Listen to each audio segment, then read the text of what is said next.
dari paparan yang dikemukakan oleh saudara ahli ini sampai pada kesimpulan, ya, ada nepotisme, ada korupsi, ada perbuatan melawan hukum, dan sebagainya.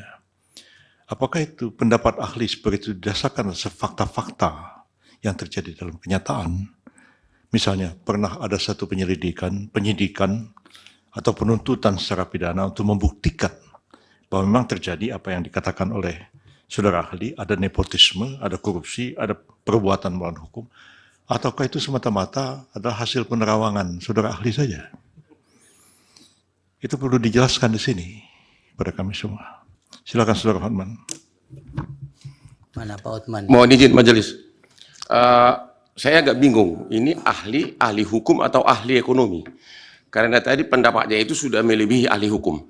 Pertanyaan saya, sekiranya pun benar tuduhan Anda, Jokowi melakukan tindak pidana korupsi, Jokowi melakukan pelanggaran undang-undang APBN, Jokowi melanggar tidak minta persetujuan dari DPR. Pertanyaannya, dan oleh karena itulah pemohon mengatakan pemilu dibatalkan dan diulang. Pertanyaannya, apakah MK, Mahkamah Konstitusi, berwenang dalam putusannya menyatakan oleh karena Jokowi melanggar undang-undang korupsi, melanggar undang-undang APBN, melanggar undang-undang bansos, maka pemilu harus dibatalkan dan diulang. Sementara tidak satupun pihak tersebut sebagai pihak dalam perkara ini, baik Jokowi, DPR maupun para menteri. Boleh nggak MK mengatakan itu adalah penyebab harus dibatalkan pemilu?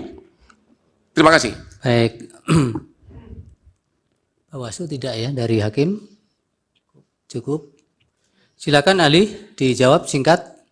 Terima kasih. Alasan apa bahwa bansos itu diberikan? Kalau bansos itu, legalitas dari bansos adalah setelah disepakati dengan DPR. Apakah ada alasan atau tidak? Setelah disepakati dengan DPR, setelah disetujui dan diundangkan bahwa bansos itu wajib dijalankan oleh pemerintah.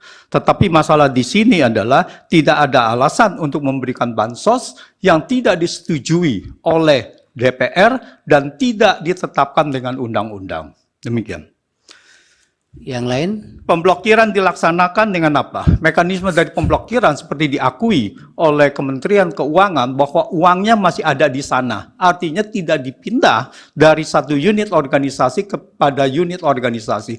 Cuman nampaknya mata anggarannya yang berubah. Begitu diperlukan dana untuk bansos, maka diambil dari kumpulan uang yang sudah diblokir 50,15 triliun untuk dialihkan menjadi tambahan anggaran bansos.